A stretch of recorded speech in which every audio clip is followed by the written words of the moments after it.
కేంద్ర ప్రభుత్వ ఉద్యోగులకు 8వ పీఆర్సీ రిపోర్టును రప్పించి తక్షణమే అమలు చేయాలని AP all pensioners retired persons association రాష్ట్ర కార్యదర్శి కె సత్యరాజు పేర్కొన్నారు.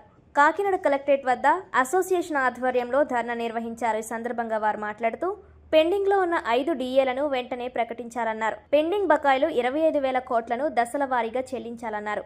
సిపిఎస్ రద్దు చేసి ఓపీఎస్ను అమలు చేయాలని కోరారు. రాష్ట్రంలో ఈపీఎస్ 95 పెన్షనర్లకు కనీస పెన్షన్ 9,000 చెల్లించాలన్నారు. దేశంలో కోట్లాది మంది పెన్షనర్లకు నష్టం కలిగించే పెన్షన్ రీవాల్యూషన్ బిల్లును తక్షణమే రద్దు చేయాలన్నారు. ఈ కార్యక్రమంలో అసోసియేషన్ జిల్లా అధ్యక్షులు కె రమణమూర్తి, జిల్లా కార్యదర్శి VSN Reddy, K Baburao, B Veerabrahmam, KV Rama, B Saibaba, Muralimohan తదితరులు పాల్గొన్నారు.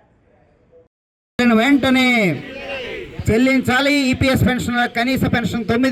కేంద్ర రాష్ట్ర ప్రభుత్వాల నుండి వైఖరి నశించాలి. కేంద్ర రాష్ట్ర ప్రభుత్వాల నుండి వైఖరి అమలు చేయాలి, పరిష్కరించాలి. పెన్షనర్ల సమస్యలను వెంటనే అమలు చేయాలి. 8వ పీఆర్సీ కేంద్ర ప్రభుత్వ ఉద్యోగులకు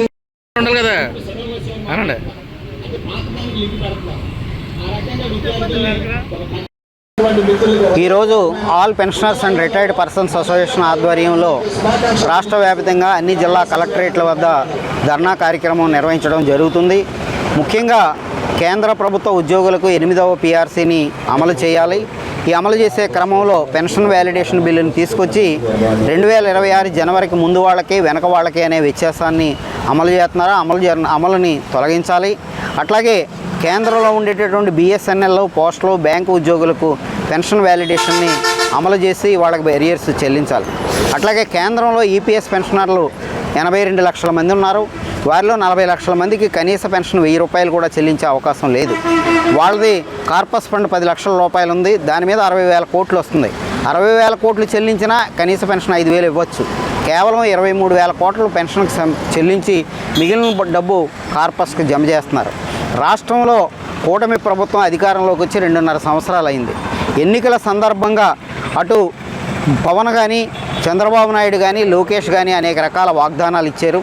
వచ్చిన తర్వాత ఉద్యోగుల సమస్యలు ఏ ఒక్కటి పెండింగ్ పెట్టనన్నారు. మంచి పీఆర్సీ ఇస్తామన్నారు. ఈ 2.5 సంవత్సరాల కాలంలో నిత్యావసర ధరలు, ఇళ్ల అద్దెలు సుమారు 200 నుంచి 600% పెరిగాయి. ఈ పెరుగుతున్న ధరలను అదుపు చేయలేనటువంటి రాష్ట్ర ప్రభుత్వం, కేంద్ర ప్రభుత్వం ఉద్యోగులకి కనీస వేతనాలు పెంచాలి.